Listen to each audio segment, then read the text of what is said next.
Have a good day.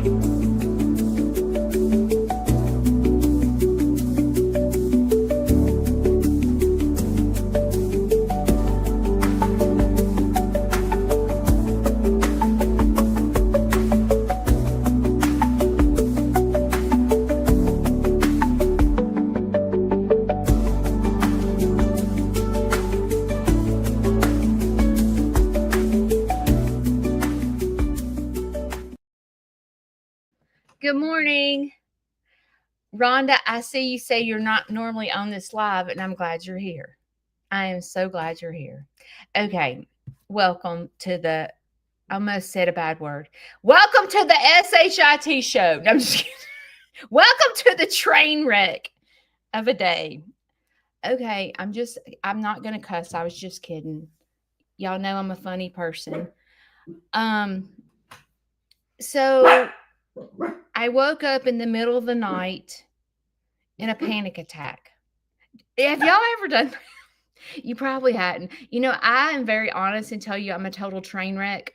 And I am. Like, when I tell you I'm a train wreck, I mean I'm a train wreck. And y'all are like, oh, Judy, you're not a train wreck. Yes, I am. I'm a total train wreck. I woke up in the middle of the night in a panic attack.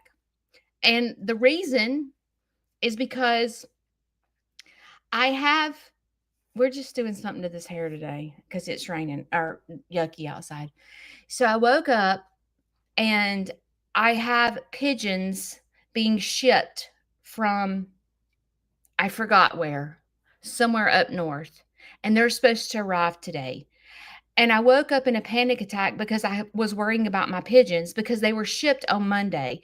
And I was like, oh my gosh, I hope my pigeons are not dead. Oh my gosh, I shouldn't have done this. People ship all the time, birds, but usually they're overnight, and I don't like this 2-day thing. And so then I was having anxiety about the shipping, and then I was having anxiety because I had to go live at 7:00. The center is coming today. I have my rabbit being delivered today. And I woke up about 2:00 in the morning, and my brain was just spinning and I couldn't go back to sleep. And I was like, what do I need to do to take care of myself? I need someone to just hit me in the head with a hammer and knock me out because my brain will not stop spinning and I feel like I can't breathe because I'm worrying about the pigeons. If you don't have that brain, you're very blessed. Okay? But a lot of us have that brain, that our brains go to a train wreck place, and we have anxiety and we have fear and we have panic attacks. And if you've never felt that, you are very blessed. If you've never had a full-flown panic attack, you better be thanking the God above. But some of us are not blessed like that. We actually have panic attacks. I remember one time it was Thanksgiving Day. And that is when my husband, Robbie, my husband of 15 years, left me. And my kids were at their dad's house, and I was alone for Thanksgiving. And my brother invited me to his house, and my grandmother was there, and my brother has a big family, and we were all sitting around the table, okay?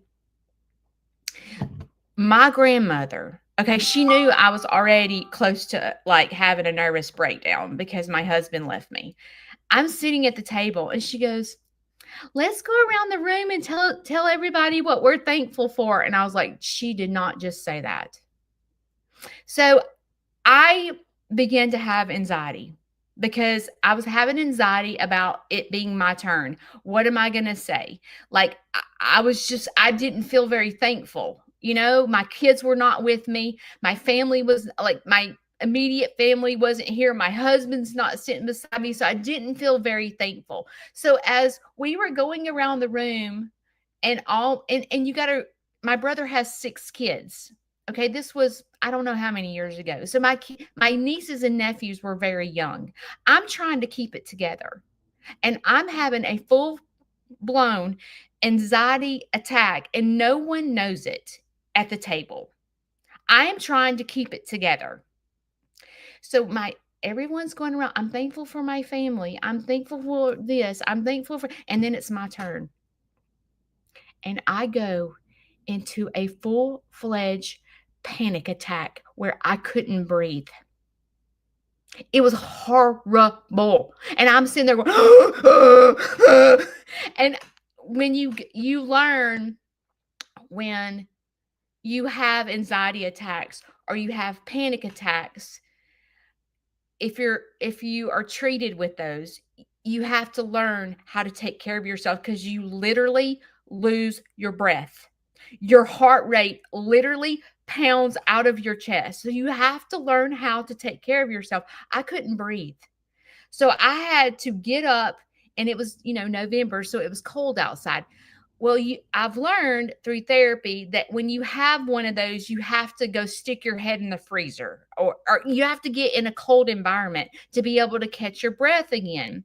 So I remember walking outside and it was freezing cold, and I'm doubled over trying to catch my breath. My brother had never seen me do that before.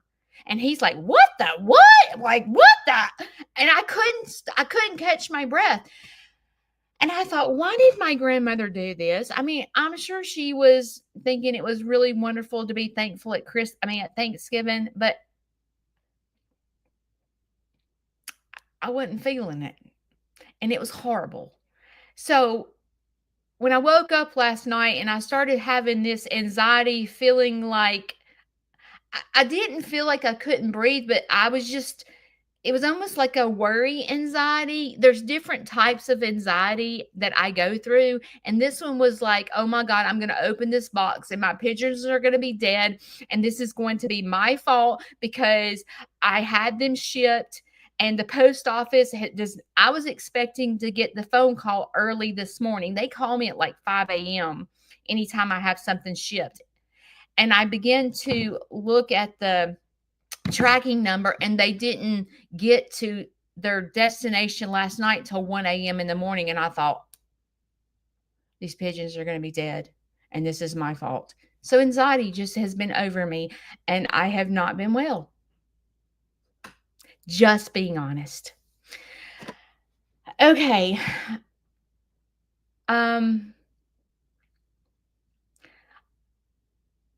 The hardest job I've ever had in my life is being a caregiver.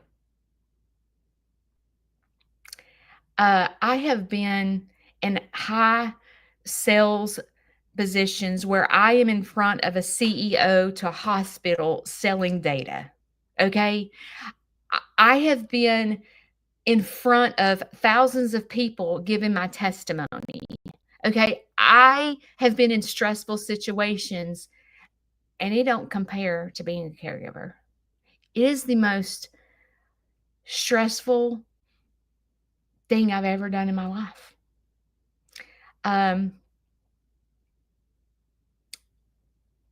There's a lot of uncertainty. And then on top of being a caregiver, you're dealing with watching someone die every single day. I witness someone just withering to nothing. Their brains withering to nothing. It leads me to not have understanding like what is going on. I'm gonna cry. Watching someone's body deteriorate, watching someone not be able to give themselves a bath anymore, watching someone not be able to breathe and have to be on oxygen when they get up, gasping for breath. And it reminds me of me. I know what that feels like. I know what it feels like to gasp for breath and not be able to breathe. It's hard. And I think I just have to sit and watch this every single day. And is it like,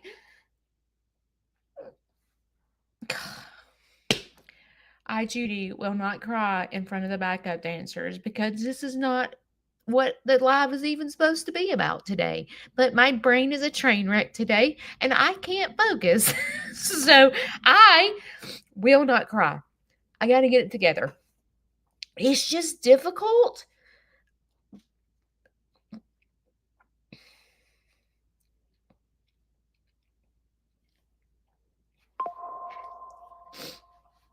It's difficult.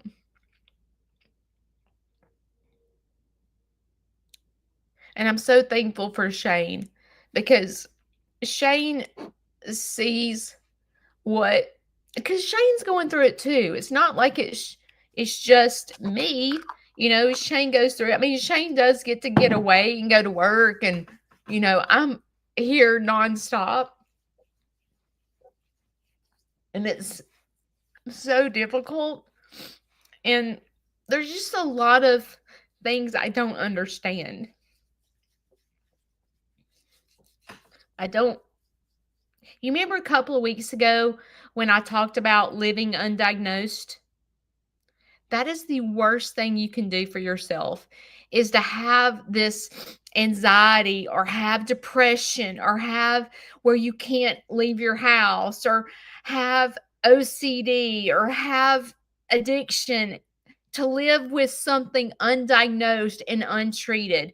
You live the worst life ever because you live in a bubble without getting treatment. And I firmly believe that Larry has autism. And Larry's never been diagnosed with autism. And what's happening is, as an adult, and I'm living with him and I'm watching this, and I've diagnosed myself as if I'm a doctor, but I've lived with in the past 8 years. And I begin to watch, like, I don't understand. Why can't he get in public? Why can't he carry on conversations? Why do we buy microwaves for his bedroom, but then he won't use it? Like, why did we want a microwave? If you don't use it, why are we having to buy number 5 and number 7 pencils for certain books, but then we don't use them? Like, what the crap?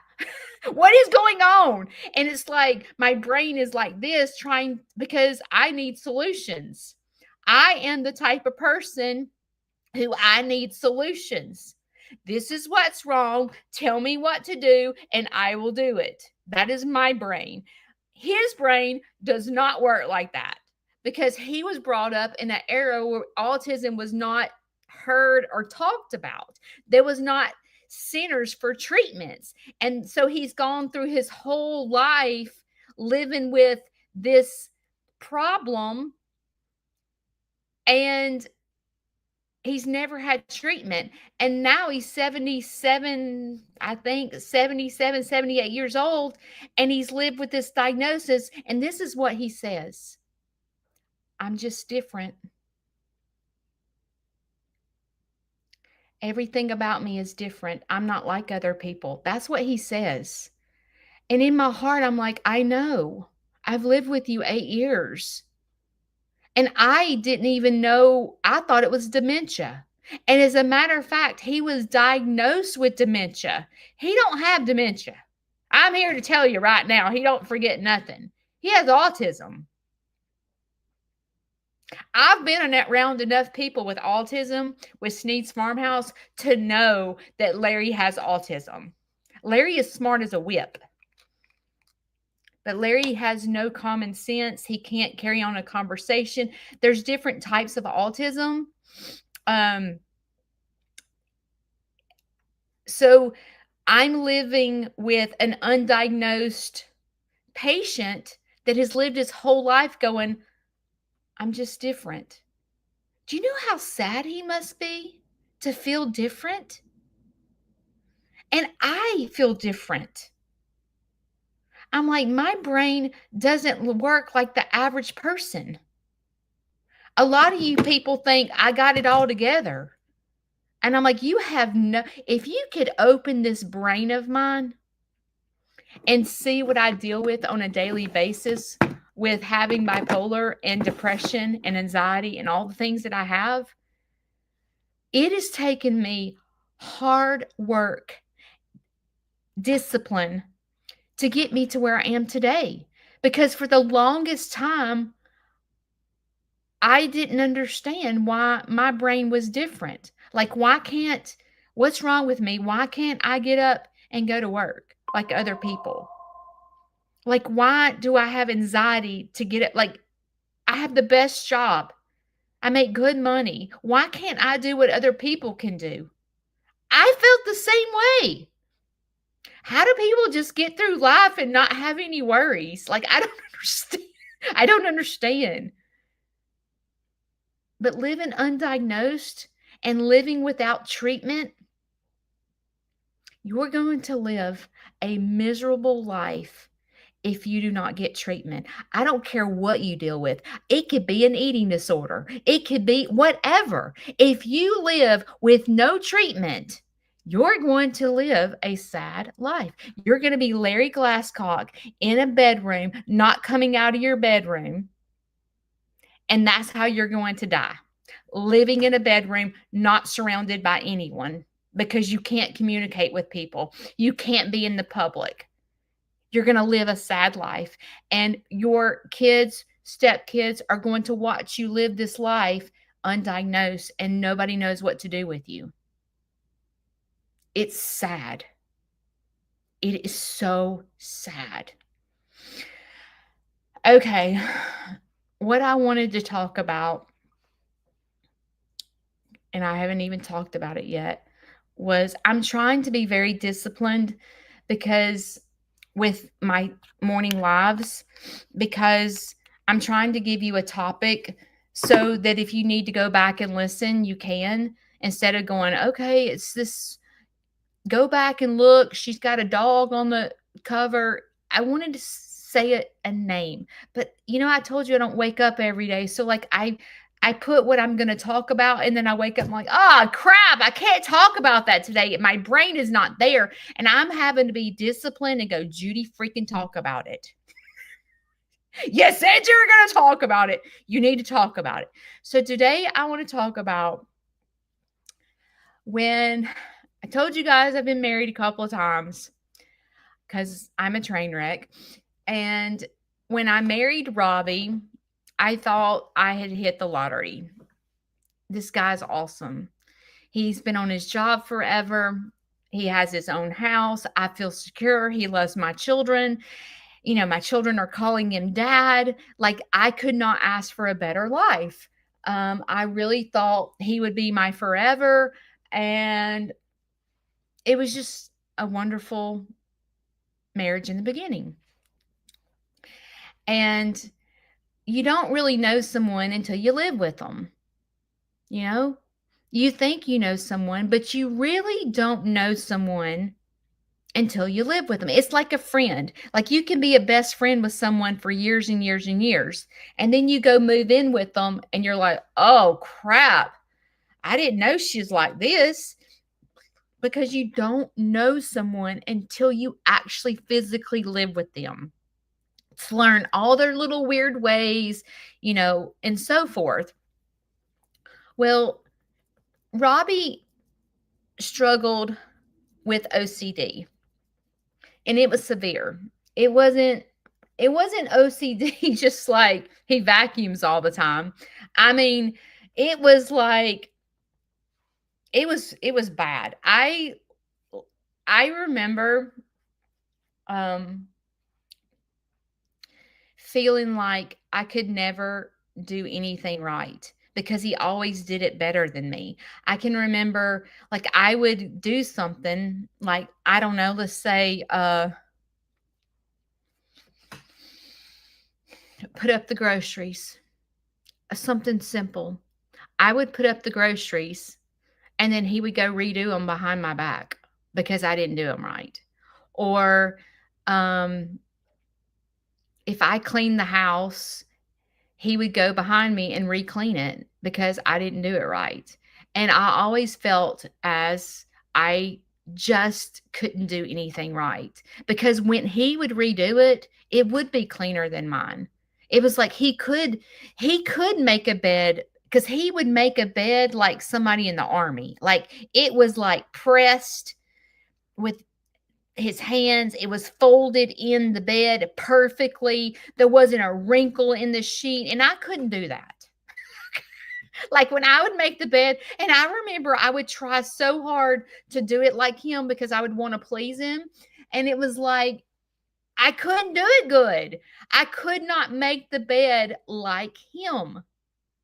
And I always felt like, a woman, you know how we kind of are brought up backwards, like the women do everything in the house, the men do everything outside. You know how we're kind of like that. Well, I felt I couldn't do anything right as a woman. Like as his wife, I couldn't do anything right. And for the longest time, I felt like a failure. And I would find myself, it would send me into a spiral of depression because I felt like I wasn't good enough. I couldn't wash the clothes right. I couldn't even put up the dang dishes right. I mean, I would go and put the dishes in the dishwasher, okay? And start it. And he would stop it, pull the dishwasher tray out, and restack them because I didn't stack them right. And I got to the point where I was like, I might as well not do anything because he's going to redo it and I might as well just sit over here. And it would lead me to a spiral depression because I felt like I was not good enough. And when you already have depression, anxiety, and things like that, he was triggering me. He was triggering me into a serious depression. And at this point in my life, I started, I started, I went to the doctor in '06 and I said, something's wrong with me. And she was like, what's wrong with you? Let's talk about it. And I remember telling her what I would do. And I remember her going, you think you have bipolar? Well, I don't know. What the crap is bipolar? Like, what is that? And I didn't have counseling. I just got pills thrown down my throat. And I remember going, this doesn't work. I was looking for the magic pill. The magic pill to get us skinny. Just tell me what pill to take and I'll take it. I was looking for the magic pill to stop the pain that was inside me. I'm very lucky. A lot of people that struggle with mental illness end up going to drugs because, like street drugs, because they're trying to medicate the pain that they feel. And I'm very fortunate to not have those. I'm not even getting ready to not have those tendencies. But I started the medicine. It don't work. And you know what they would do? They'd give me another pill. They would add a pill on top of the pill. And the next thing you know, I was so like I couldn't even get up and function because I was so sleepy. It did not. Okay, let me say this. If you have something that you struggle with and I tell you to go get treatment, listen to we need to get the preaching stick out. You need to listen to your Aunt Judy.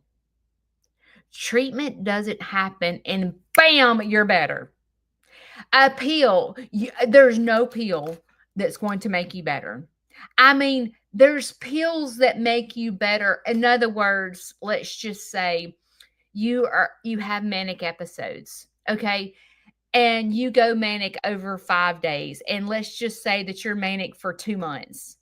There is a pill that helps curb it where you don't go manic as long, but it takes treatment. It takes treatment to get you to where you need to be. In other words, it's going to take you being disciplined, going to counseling, going to the doctor, taking your medicine on time, those type things. It's going to take you to get better. If you've had, let's just say, if you've been obese your whole life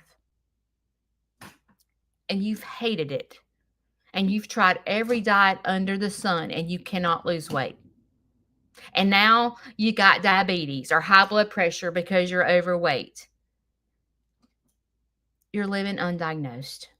There's something that caused you to get to where you are today. And you are going to have to dig deep in the closet to figure out why food is a crutch. Food is ruining your life.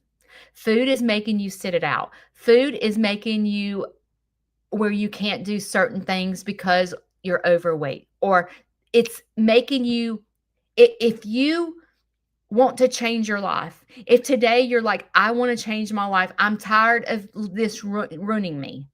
This dictates every single thing I do. I don't even want to go out because I don't like to put on pretty clothes because they don't fit right. Whatever you do, okay? I'm that way is the reason I'm saying that.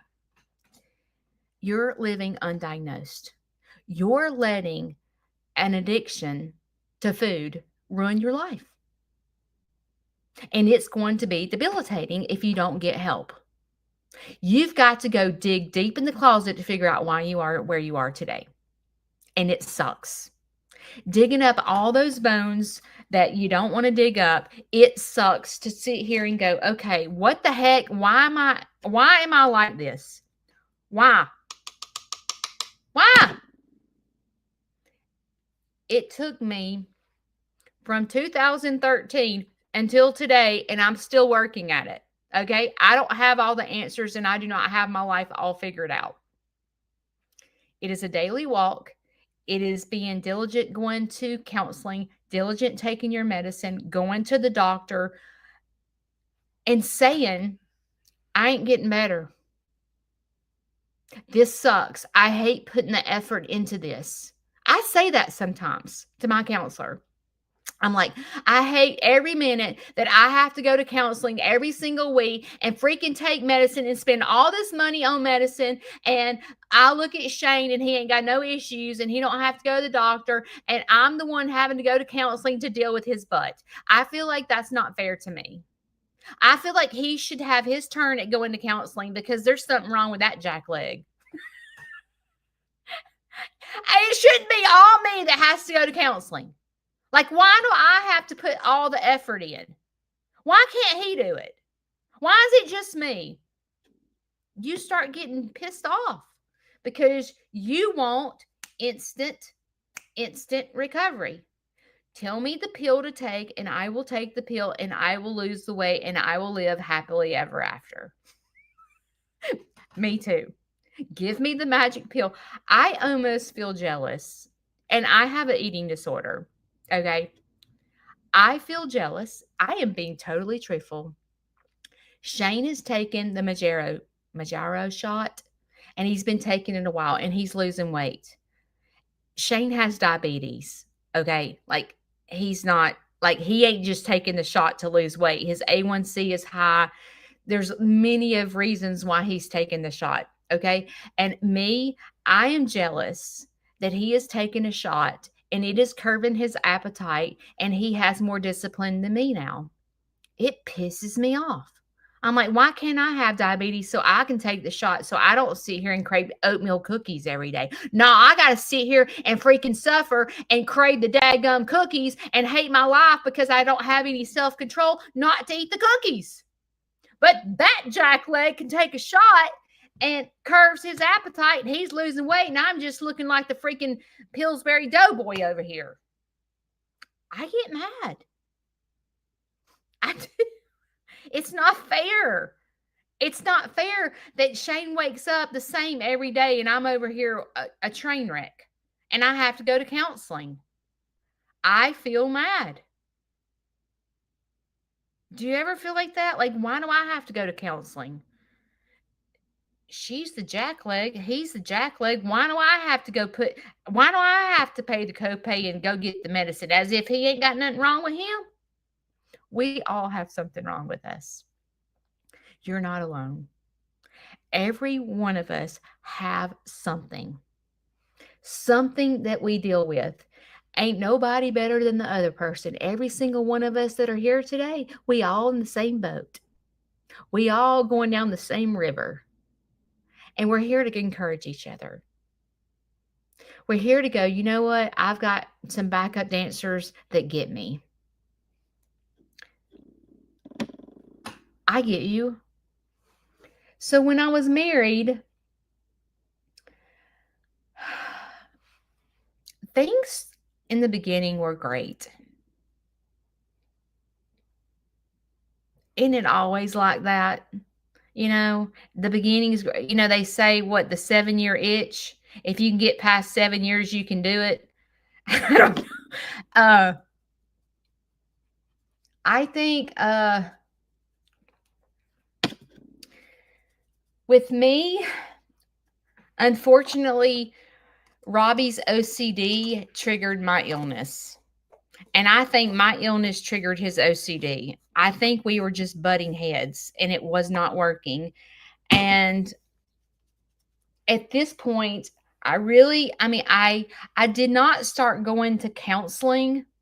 Okay, this is another thing. Is if you think you're going to call a counselor and you get all excited because you're going to counseling and you're going to get help. And then you go to counseling and you're like, this guy or this lady is terrible. And then you feel depressed because you thought counseling was the answer and you're not getting any help. Get in line, been there. It took me a minute to find the right medication, and it took me a minute to find the right counselor. It didn't happen like that. You know, you have to want recovery so bad that you'll keep running after it. When you give up, like this counselor's a jackleg, I can't go here. Or this medication's not working, I can't take it no more. No, you have to go back to the doctor and say, this medication is not working for me. Or, hey, I need you to refer me to a different counselor because me and this counselor do not jive. You have to continue to run after recovery in order to get recovery. It doesn't happen like that. It takes effort, but you have to want to change your entire life to get better. And you have to run after the person you click with. I finally found the right counselor. I have been with the same counselor since 2010. For 15 years, I have been with this counselor. She knows me inside and out. Now, it took a long time for me to get out and to dig deep to figure out what the crap was wrong with me. But I remember sitting in her office, and I remember going, I hate my marriage. And she would be like, let's talk about it. Do you know it took me 5 years to get enough courage to leave my husband? Did you hear me? It took me, I was so beat down that it took me 5 years to get enough courage to leave my husband. For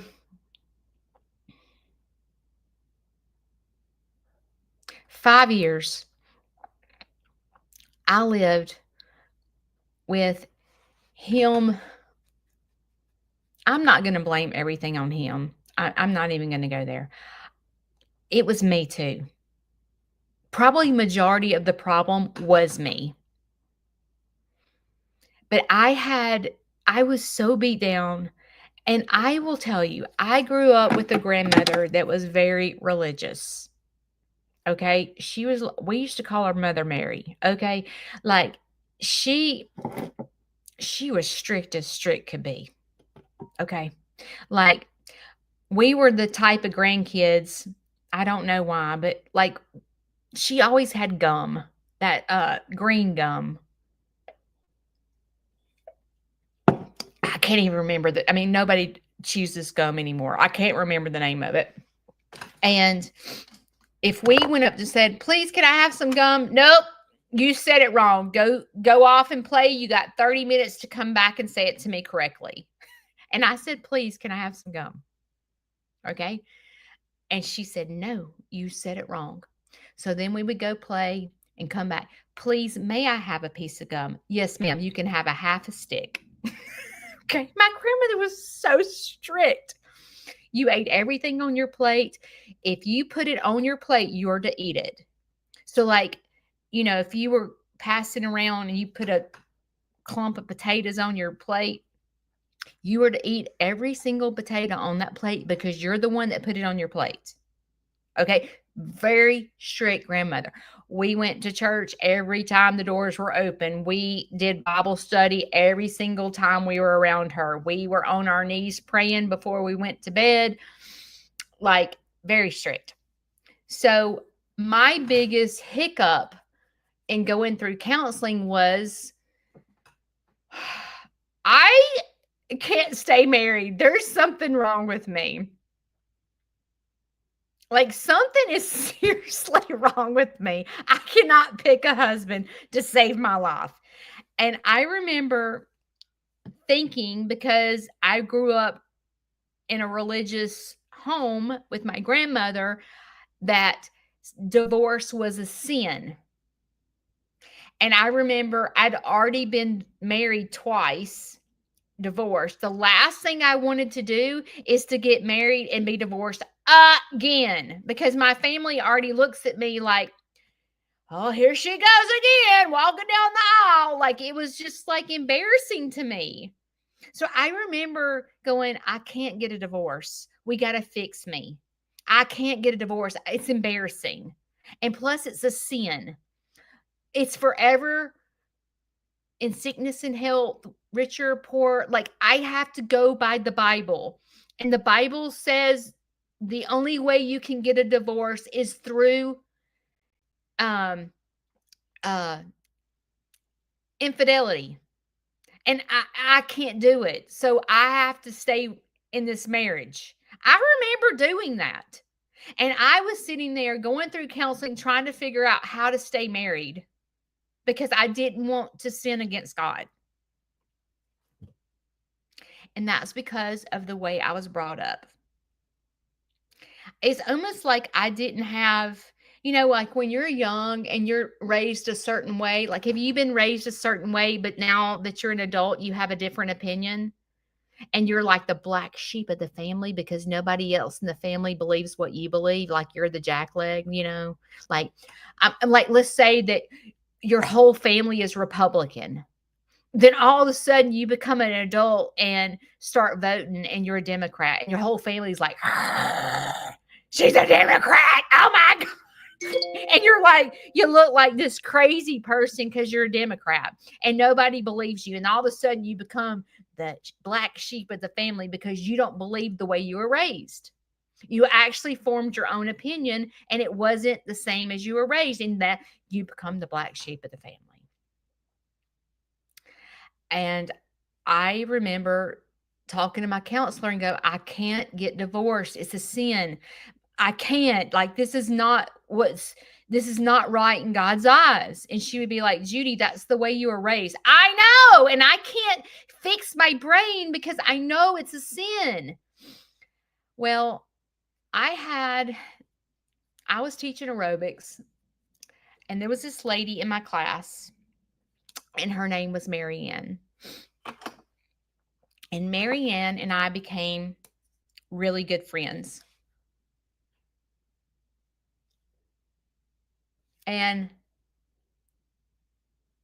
she asked me if I wanted to start doing Bible study. Just me and her. And I thought about it and I said yes. And so Mary and I started Bible study. And I began to open up to her about my dysfunctional marriage and how I didn't know what to do. It was terrible. And I remember we would go every week to Bible study. And I remember telling her, I can't get a divorce because it's a sin. And I remember her sitting me down talking to me about what God says about a marriage. And I remember I can't remember exactly what we were studying, but it was like every time we would do Bible study, it was like she would begin to hold my hand because she saw something that I didn't really share.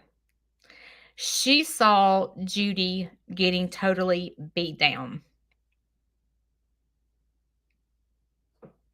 And I remember I would find myself going to her house for Bible study. And I can remember, like, it was like she could see things I didn't say. Like, I never told her things, and she could see it. But like when you become a really good friend with someone, it's like you can see the big picture. Even if the person doesn't tell you what's going on, you you begin to know this person, and you begin to know their tone of voice. You begin to know what they're saying without them just saying it. It's like you know the person, like something's bothering you. You're like, no, it ain't. Yes, it is. Something's bothering you. I can look at you and tell, because you get to know that person. And I was working basically with her and my counselor on my marriage because I wanted to fix my marriage. I wanted to stay married. I wanted to fix it. And I couldn't figure out how to fix it. No matter how well I was getting, it was like not getting better. He totally ignored me. I mean, totally. I would go on business trips and he wouldn't even call me.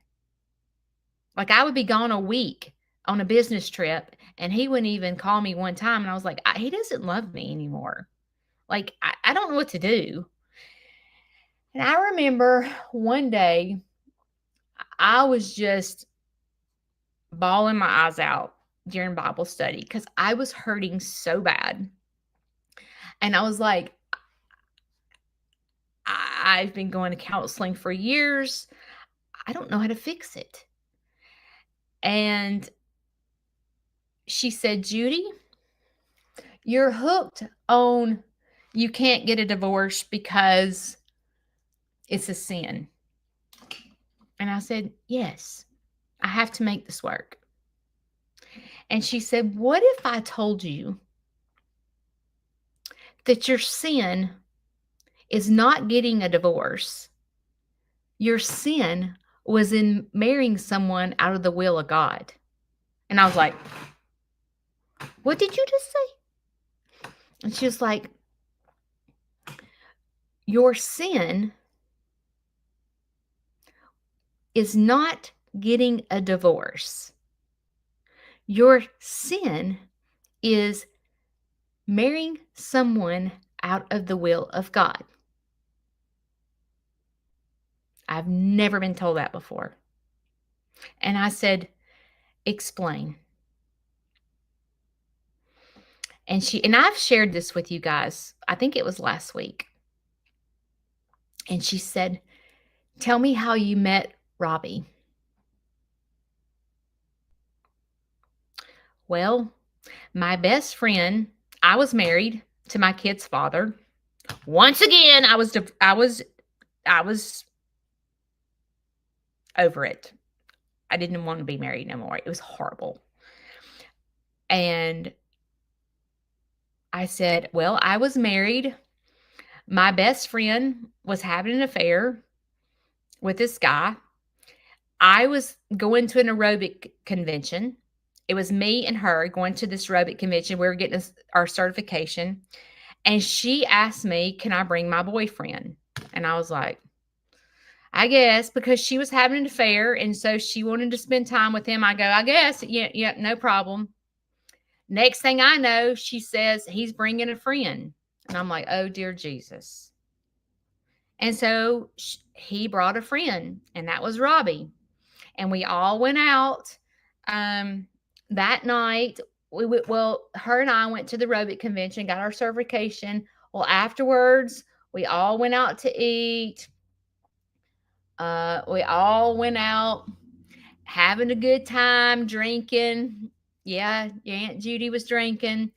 And one thing led to another. Next thing I know, I'm dating Robbie and I'm married. And I told you guys that I left my husband for Robbie. And I literally moved out of one house into the other with my 2 children. And when I was telling her the story about how I met Robbie, she goes, "There's your sin, Judy. Your sin was meeting him, having an affair with him, marrying him, and leaving one marriage and going into another one. There's your sin. Your sin was from day one. Do you think God's going to bless your marriage when it was started out that way?"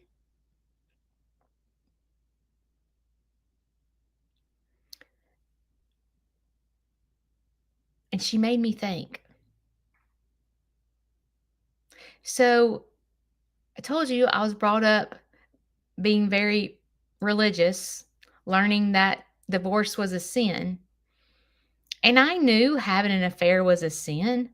I was just caught up in the moment. I was miserable at home. I got caught up in the moment.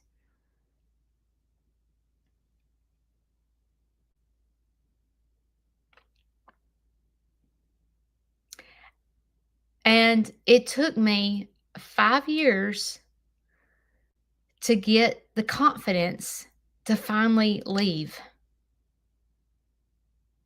because I was so beat down. Oh my gosh, I was so beat down. I was like a robot. I was the breadwinner in the family, although I had no control over my money. My paychecks went directly into our checking account and I had no control. I was given an allowance.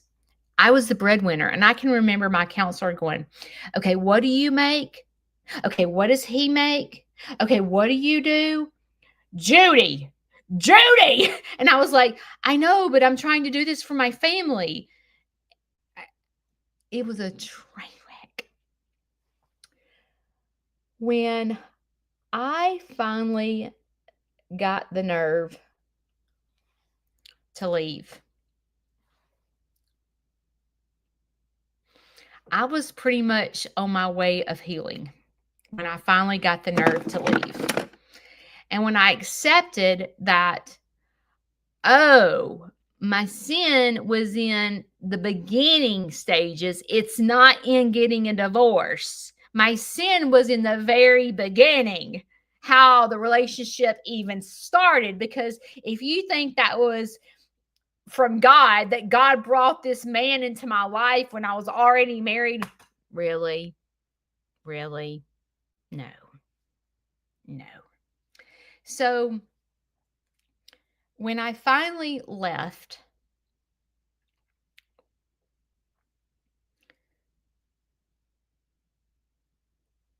that was the moment that a load was lifted off my shoulders. And when I left, my son was still in high school.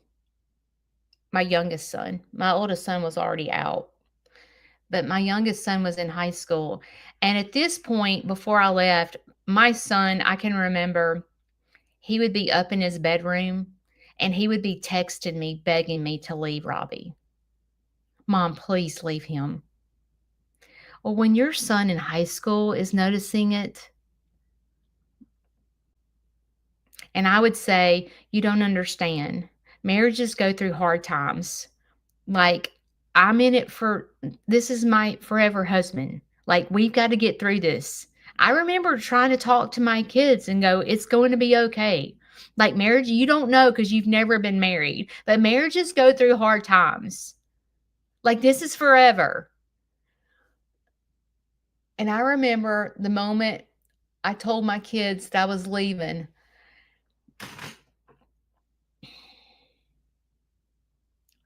it's like a load lifted off their shoulders too.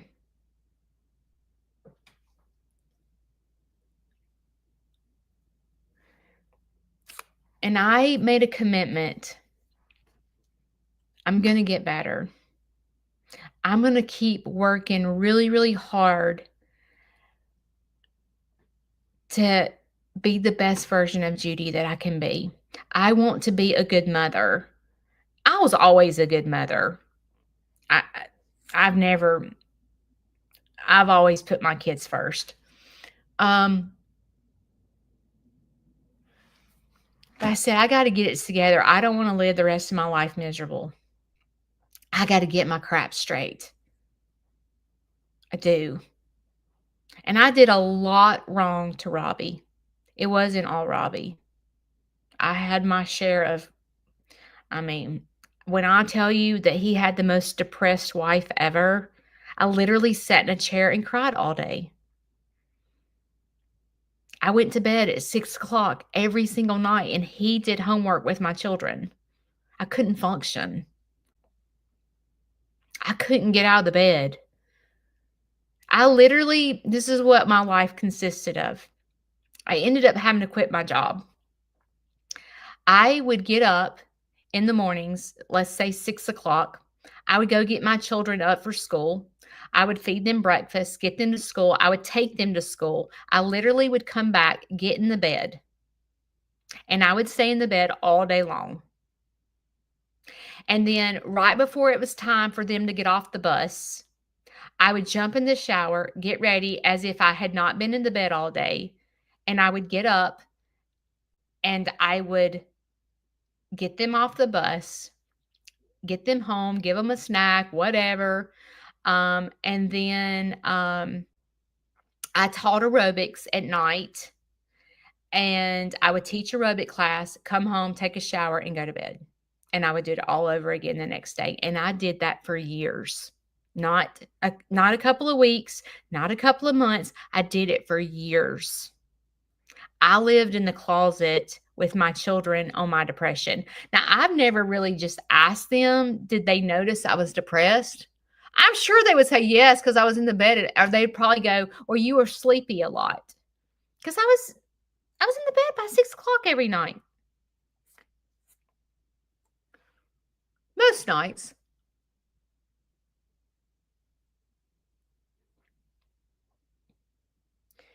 You know, a lot of us in our ways, we know how we were brought up.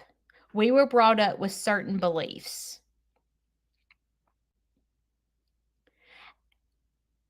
And I feel like at some point you have to think for yourself. And where I was caught up in, I can't get a divorce because it's a sin, because that's the way I was brought up. I was brought up that way, and I never had enough courage to go to my grandmother and say, okay, let me tell you from the beginning how I met him. Because you think I'm going to tell her that? Oh, heck no. Because if my grandmother knew how I met Robbie, she would whip my tail. She would tear me to pieces, okay? I would be in serious trouble if she knew that I did that. But see, I wasn't telling the whole story. But at some point, you have to think for yourself. And a lot of times, we don't tell the whole story, even to ourselves. We don't tell the whole story, even to ourselves. Because we're caught up in trying to make it right. But at the end of the day, we have to be honest with ourselves. And I hope that I am not encouraging divorce, okay? I am not encouraging divorce. I'm talking about Judy. But for me, I had been miserable for so long. I had been beat down for so long. And I told you, 5 years it took me to get the courage and the strength to walk away. And I lived with him for 6 months after we got a divorce in the same house because we had our house up for sale. It was hard as heck. And I think that sitting it out is not being true to yourself. Living undiagnosed, living without treatment, living in a big sin of not being honest, because a lot of us have secrets that we can't tell anybody because it's so humiliating the way we are or something that we did. It's just straight up embarrassing to be this way. You know, I'm going to throw this out there because I know I've struggled in the past, but sometimes, we get caught up on addiction or eating disorders and things like that. But there's also a lot of things that people go through that they don't admit, like financial problems. Like, are you financially okay for your retirement? It feels like you can never get there. I've already screwed my life up. I don't know. I filed bankruptcy, let's just say, or something like that. And you're like, I can't get there. That's a dang lie. That's a dang lie. That is your brain telling you that you can't get. You can change your life. You have the power to change your life today. Sitting it out is not addressing the problem and going, I need help. That's sitting it out. Dancing is going, today is a day I'm fixing to change my life. I need to fix this, this, this, and this. I have no clue how to fix it. If I knew how to fix it, I'd have fixed it a long time ago. If I could fix it myself, I would have fixed it a long time ago. But these 4 things I need to change to be the best version of myself, because I am sitting it out and I am not dancing because these 4 things hold me back. What do I need to do to fix these things? A step in the right direction is admitting it to yourself. These 4 things hold me back from being the best version of myself.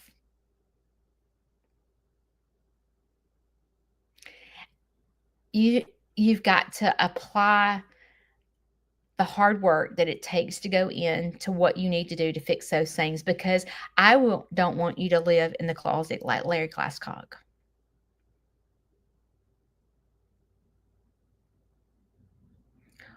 Watching someone stay in his bedroom and not leave is the most depressing thing ever. To have zero desire to get up and even go in the daggum living room or to come to dinner table with us. To live in a shelter, in a bedroom, just saying, I'm different. Yeah, you are different. And you're different because you never said to the doctor, there's something wrong with me. I can't get out of the house. I can't be around crowds. Loud noises hurt me. I can't be alone. These things. Your disability or whatever it is that's keeping you from being the best version of yourself is going to rob you of your joy. It robbed me of my joy for a long time. And I will tell you, it creeps back up every now and then. Like, I'll be going down a straight path and I'll be strong as ever. And then I veer to the right and I'm like, oh crap, I'm in left field or the right field and I need to get back on track because I'm over here in the struggle bus and I'm not on the double Dutch bus. I'm on the struggle bus. And the moment I get on the struggle bus is the moment I have to stop, pause, and go, what the flip is wrong with you, Judy? What is wrong with you? And then I have to go, I need to make an appointment this week. And I'm like, I am on the struggle bus and I would rather be on the double Dutch bus dancing. And I'm not. I'm over here in left field. And I have to kind of get myself back on track. But veering in the road, you don't go down a straight path. In life, you go down a curvy road. You're good for a while, then you go down this curvy road. And being the best version of yourself is pulling yourself back on track. It doesn't mean you're perfect. It doesn't mean I'm not going to have a panic attack. It doesn't mean I'm not going to have anxiety. I am. But the difference is I don't stay there. Used to, I would stay stuck in a rut. Now I'm able to put tools in my pocket to go, what tool do I need to pull out to get myself back on track? Because I'm on this struggle bus. That is being the best version of yourself. Being the best version of yourself is not mean that you are perfect. You're not. But I'm going to tell you, surrounding yourself with people that lift you up is the best medicine ever. The moment I met you,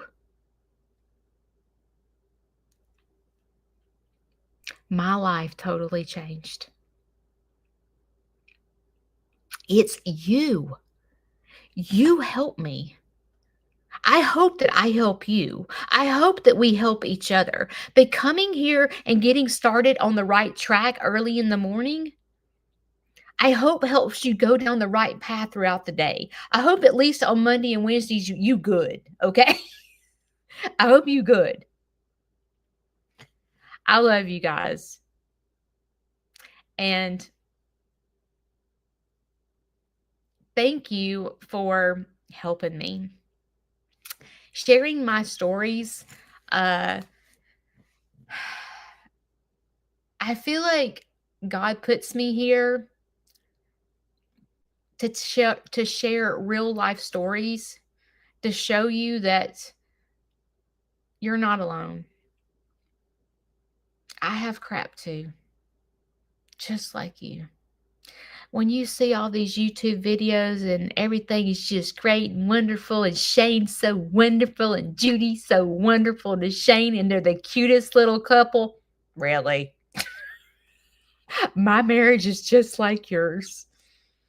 I'm a train wreck and Shane's a train wreck.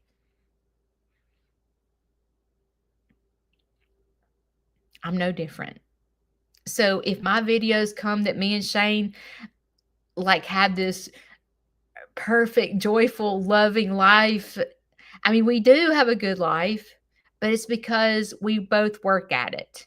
We both work at what do we need to do to get to where we need to go tomorrow. We both work hard. We both work 7 days a week to make things work. All right. You have a choice today. You can sit it out or you can dance. And I hope you dance. I will see y'all next week. I did get a new animal today and it wasn't a pigeon. You'll see it in my Thursday video. Bye.